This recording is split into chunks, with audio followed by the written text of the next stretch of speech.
Welcome to another episode of What's Next, and I'm looking forward to this conversation, a very important conversation that we're going to be having with Mark Wayne, who's the head of solutions at iOCO, as well as Greg McDonald, sales director at Hewlett Packard. Great to see you guys. How are you guys doing, Mark? Greg, are you well? Very well, thank you. Thanks. Good stuff, Thank man. you, Aki. Awesome. And Greg and I go back a long time, so that's great.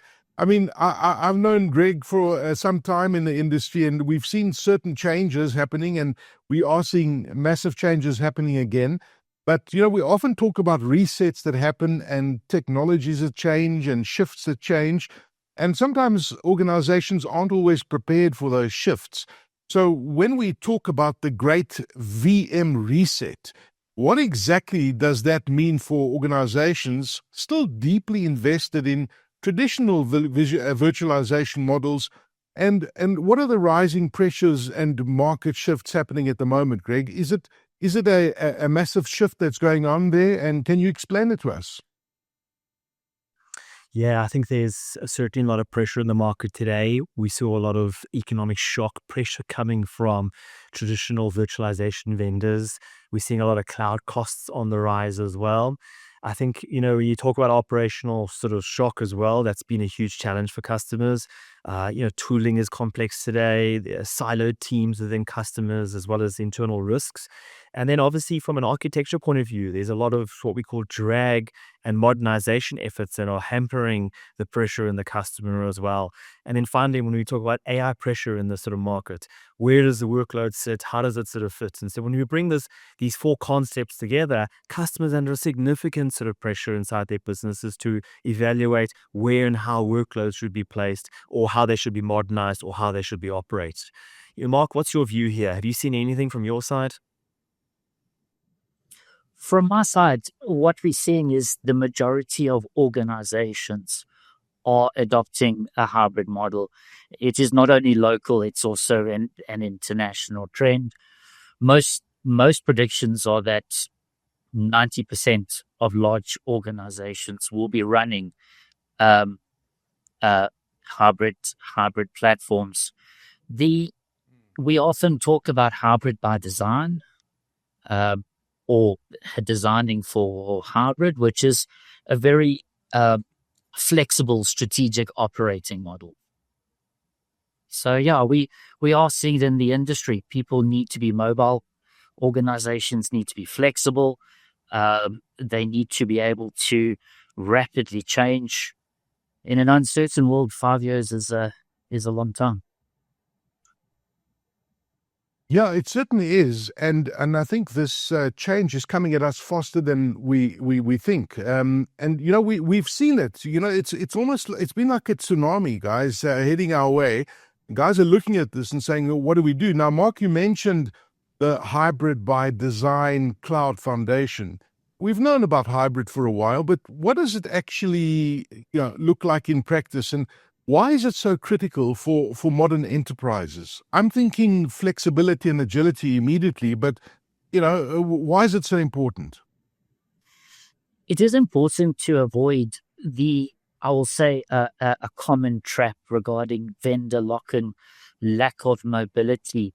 When people refer to hybrid, it is usually limited to a sort of public-private cloud hybrid.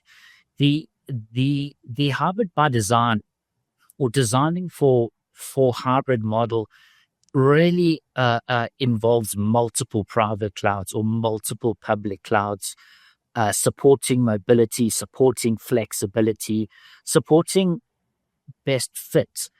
All applications, workloads, business services are all different. There is a perfect fit, whether it be one sort of on-premise private cloud or another on-premise, or partner, or within the public cloud, and having that flexibility and mobility, being able to match each workload, to the most optimal environment, not only from a technology, but also from a cost. Okay. Well, listen, I'm actually glad you mentioned cost there, Mark, because, that comes up to my next question. and I'm not sure who wants to answer this, but I see Greg's rearing at the bit when we talk about cost, because the VM reset promises immediate cost relief. Is that a fact? And can that money be reinvested into modernization? Because that's another conundrum. Organizations need to look at how their cloud infrastructure is working, but they also need to modernize at the same time. So what are the most valuable areas customers should reinvest in these organizations, in their businesses, etc.? Is that possible, Greg? Yeah, very much so, Aki. We like to call it the great VM reset and how it accelerates business today. We like to think that by reducing VMware or VM costs associated with traditional ways of doing business, that you are unlocking freedom within your business. We'd like to say that you could reinvest those fund differences in a more hybrid by design operating model across co-location partners, edge locations, public clouds, and even traditional data centers or multiple data centers. And we like to think that by those sort of savings in terms of the virtualization costs, you can then go and modernize the compute for both hybrid and artificial intelligence workloads that are future coming inside your business. Lastly, when you think about the virtualization sort of costs and the cost to run virtualization, you obviously need modern infrastructure, but don't underestimate the power of modern storage to deliver on a unified data foundation where we marry up data across our organization into a single aggregated data silo or data fabric, so we can put that data to good work inside a business, driving artificial intelligence sort of workloads and other. And then finally, customers are still looking for a cloud experience today. They're looking for a cloud transformational program to sort of modernize their internal legacy workloads and drive new workloads as well. And our product from HPE, together with our partner iOCO, we think we've got it hitting on the nail square. We call it GreenLake from HPE. Its ability to put consumption flexibility and help customers and our partners execute with confidence in every step of the way. It's ready for prime time, modern workloads, things like Kubernetes, traditional virtualization, and next generation AI workloads. And it includes a modern data fabric that truly delivers on transformational private cloud type deployments. So again, by shifting money across our organization through virtualization savings, we can reinvest it in the places that actually matter to help drive workloads that matter in the long term. So certainly thinking a lot smarter on how you deploy the cloud infrastructure that you're using. Yes. And as you guys correctly say, I mean, it's actually become a very niched market for different applications need different needs, and that change has happened quite dramatically over the last 5 years in particular. But the cloud of 20 years ago and 15 years ago is very different to what it is today. So Mark, when you look at all of this, what would you say is driving that public-private cloud change? And how does Morpheus and HPE private cloud make it possible? One of the primary drivers for change is, I think, with all the I'll say economic changes, pricing model changes. What's happened is there's a cost versus value mismatch that a lot of organizations are experiencing.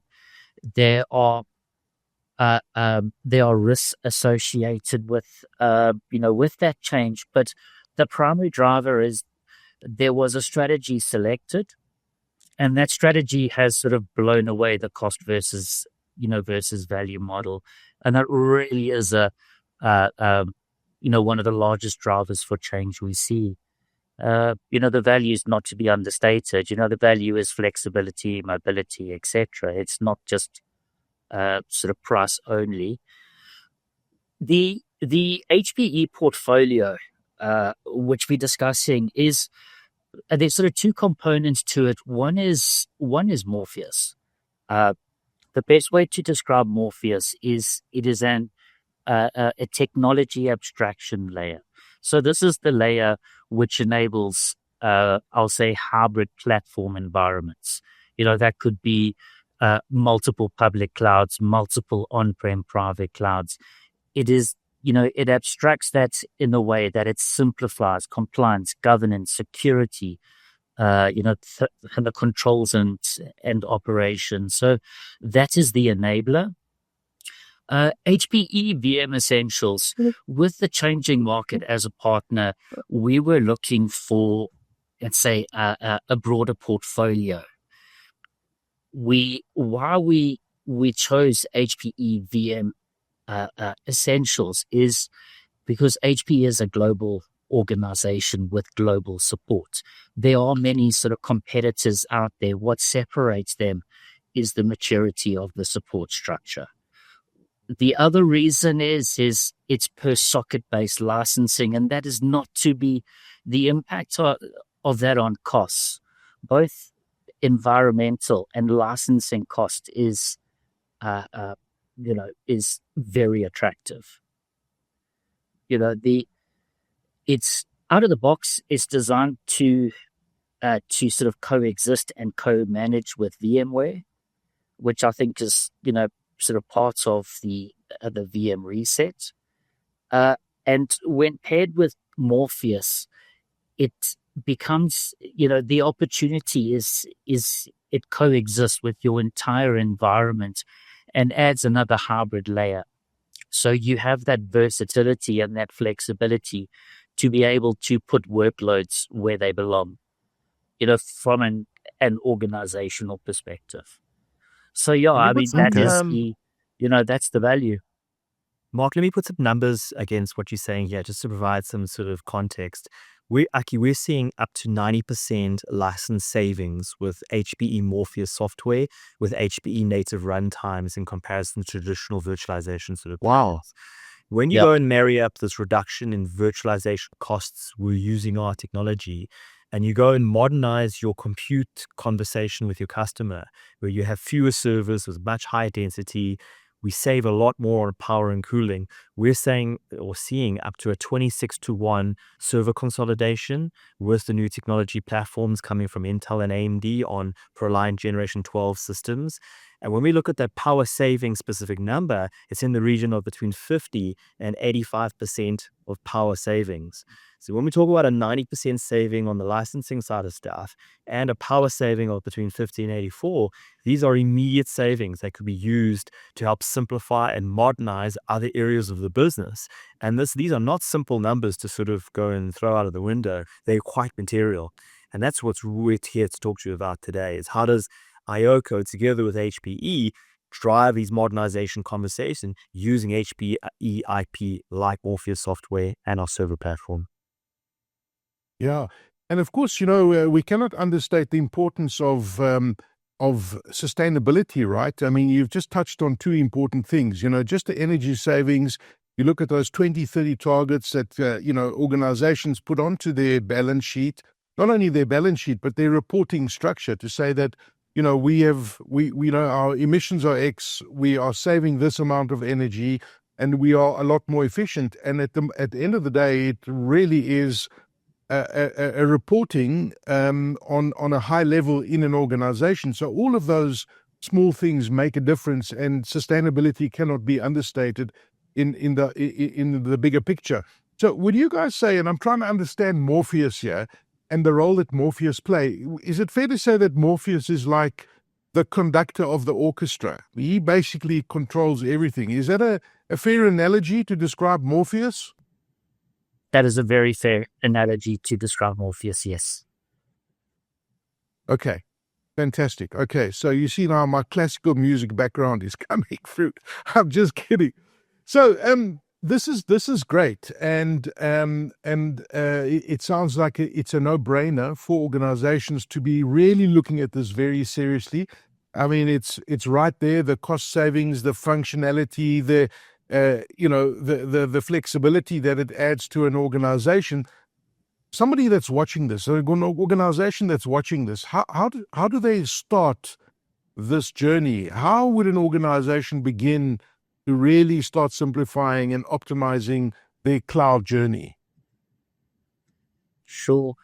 We are very focused on risk mitigation and best fit. So, to start, there's a technology assessment where the landscape is assessed. just to see if there is a fit, what is the best fit. Additionally, bringing in the organizational outcomes required, financial sort of constraints. What are the standards and the strategies, etc. So you're marrying a sort of a technology as is, and defining the business case and roadmap based on, I'll say, organizational business outcomes. It's not only just a technical, yes, it'll work, or, no, it won't work. So, Yeah. every organization is unique, and really the secret is understanding what is different within an organization and defining a roadmap accordingly. Yeah, and that's a very critical part. Is really, most organizations I come across don't have a roadmap. They've got they've got a roadmap, but it's it forks away, and there's no specific direction. Understanding what the business actually needs before you define that roadmap. So, in closing, let me ask both of you this. I mean, this is a very interesting journey, and it's this hybrid model that we've been talking about is certainly here to stay. It's been around for a few years, and it's working, and it's really tangible. And when you look at the cost savings and all the stuff that we've discussed in this interview, it's right there. Where do you see this unfolding over the next 5 years? Is it going to stay pretty much the way it is right now? Is it still going to define itself even further? Let me start off with you, Greg, and then I'm going to come to you, Mark. Talk to me about this hybrid business model, this cloud model. Is cloud going to change and transform even more in the next 5 years? Very much so. I think a lot of customers bought in and still buy into the public cloud vendors delivering innovation, quick access to technology, and the ability to scale very nicely. And I think their value proposition is a superb one as well. But given the cost complexity and the pace at which modernization from a workload point of view is happening within most customers today, they still need to go and refactor or rebuild many of their legacy applications. And if you look at the global numbers today, Aki, how many percentages, or what's the percentage of workloads that are physically in the public cloud versus running on-prem? There's many more workloads running in an on-prem type data center today versus a public cloud sort of model. Then when you go and add in the AI style workloads today, AI requires significant GPU and GPU accelerators. They require serious CPUs, a lot of memory, performance disk. Even in the compute specific layer, you also need to think about the network itself. It's got to be very performant. Often many of the AI networks are in the region of 400 or 800 gigabyte kind of performance there. And then you need sort of storage which delivers the performance for those AI compute and networking conversations. And most customers today don't necessarily have the investment building blocks that they've purchased today to help deal with modern AI style workloads that are only growing at an alarming exponential pace in the market today. So we still think that you do need a platform that is built for legacy virtual machines, that's built for AI workloads coming now and in the future, and is built for next generation container style workloads, microservices based architecture. And customers are looking for a hybrid or flexible platform that delivers all three experiences today at a cost that hits the budget in a consumption style program. And we think HPE is probably one of the few vendors in the market that can help customers with this transition sort of journey as they move from legacy workloads into more modern workloads, whilst they're adopting AI style workloads and potentially simplifying their operations across multiple locations, whether it be in their own data center, across co-location partners, across the public cloud, or even the edge manufacturing sites spread across the South African sort of landscape today. We do see a lot of customers globally. One of my favorite customers is Barcelona Football Club. Don't know if you're a Barcelona sort of fan, Barcelona Football Club's internal IT uses HPE's sort of technology platforms to deliver AI-style workloads for player tracking and telemetry data. They've got a little bit of legacy that they're going through a modernization journey themselves because they want to deliver the best fan experiences for their players and their sort of supporters that come into the sort of stadiums. And I think if it's certainly good enough for Barcelona Football Club, I think we can do it here proudly in South Africa with our partner iOCO as well. Yeah, exactly. And maybe Spurs can also make use of some of that TikTok. Now, let me not get, it's a very sensitive issue for many people. Mark, how do you see the next 5 years as head of solutions at iOCO? Where's it going? Where's cloud going? I have a, it's a bit of a boring prediction. Apologies for the boring part, but what is going to happen? Boring is good. A lot of questions are being asked. There was IT and OT, which was separate. And people are saying, how can we integrate? How can we leverage the value of both? In a lot of organizations, the private cloud and the cloud team are siloed. As a natural course, those will come together to support a more open-minded strategy, understanding there are benefits to both. As a partner, we cannot be in a single camp to say everything must go here or everything must go there. I do see that a lot of organizations, in regards to driving efficiencies, will remove that silo, and it'll become a single operational unit. So well, listen, absolute. Yeah. Sorry. Carry on. Sorry, Mark. Yeah, and I think that will support what is the ideal strategy. Really, just to use a term that's been used often, a horses for courses approach, being pragmatic, being practical. You will see I'm more of an architect engineer. So, for me, it's a bit more, I'll say foundational, where being practical, simplifying operational, simplifying finance models, because really it's a little bit too complex right now, in my humble opinion. No, it is. And we knew you were an engineer when you used the word practical. So we figured that out. Apologies for the Mark use of the word practical. No, listen, I get it, but it is. I'm very much the same and very similar about practicalities, and it's a great balance, and it's an important discussion. I'm really glad that I had both of you to discuss it, because it really opens up one's thinking on how you should be approaching this. And it's such an important part of a business to look at having the right infrastructure and the right architecture that's going to save you money, cut energy costs, and just be more efficient in your organization.